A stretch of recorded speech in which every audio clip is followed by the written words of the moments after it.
Ano ba ang pagsampay ng jacket kapag may hoodie jacket? Ganito lang kasimple dahil nga makapal siya at para madaling matuyo itong likod at saka ito, kailangan lang natin ng dalawang hanger.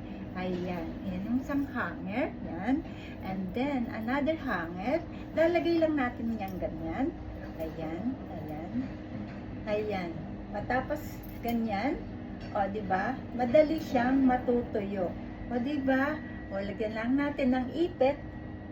Lagyan natin siya ng ipit. Ayan. Ayan. Magkabila. At dito, lagyan din natin sa magkabila ng ipit. Ayan. Para siguradong hindi mahuhulog. At madali na siyang matutuyo. O, di ba? Sana nakatulong. Thank you for watching. Ayan na. Ready to hang. Okay. O, diba? Good idea, mga kasisi.